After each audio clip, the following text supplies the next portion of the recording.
Bienvenue sur WiseCat. Power BI utilise le langage DAX pour faire des calculs et nous allons voir que nous pouvons faire deux types de calculs, les colonnes calculées et les mesures. Ce sera plus parlant avec un exemple, vous pouvez retrouver ce fichier dans le lien qui est dans la description de la vidéo. J'ai ici deux tables, une table produit et une table vente. Et ici dans ma table vente, je vais créer une colonne calculée qui va me permettre par exemple de calculer un montant de remise de 5%. Donc je vais aller dans modélisation, nouvelle colonne. Ici je vais venir saisir remise. Et ma remise va être égale à mon montant. Donc dans ma table vente, montant multiplié par 5%. Entrée. Et donc voilà le montant de ma remise. 4000 fois 5% égale 200. Et j'ai donc ce calcul qui a été effectué pour toutes les lignes de ma table dans la colonne remise.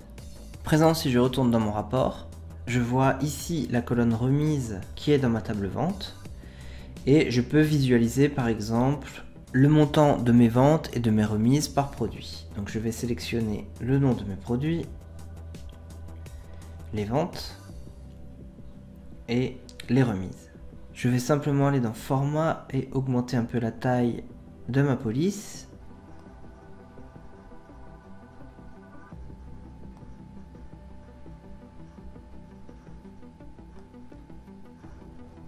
Et voilà mon rapport.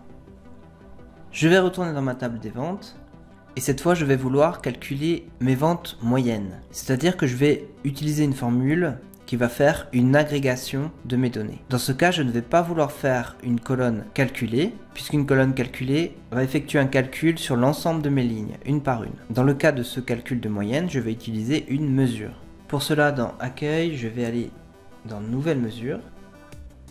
Je vais l'appeler Vente moyenne. Je vais utiliser la fonction Average. Et ça va être la moyenne de mes montants dans ma table vente. Je vais fermer la parenthèse et entrer. Je peux voir ici ma mesure vente moyenne avec une petite calculatrice pour signifier qu'il s'agit d'une mesure. Je vais retourner dans mon rapport pour utiliser ma mesure. Je vais effacer mon premier rapport. Si j'insère ma mesure qui retrace la moyenne de mes ventes dans mon rapport et que je choisis de la visualiser sous forme de table, je vais avoir un montant unique, c'est-à-dire la moyenne de mes ventes. Mais je vais pouvoir placer ma mesure dans un contexte. Si je choisis par exemple le montant moyen de mes ventes par produit, je vais cocher ma colonne des produits, je vais y ajouter ma mesure vente moyenne,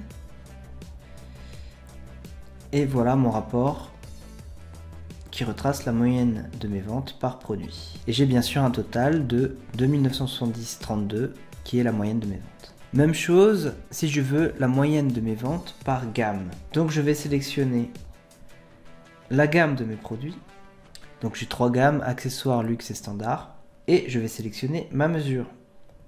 Voilà mon rapport, et bien sûr, la moyenne de mes ventes reste 2970,32. J'ai simplement changé le contexte de mon rapport.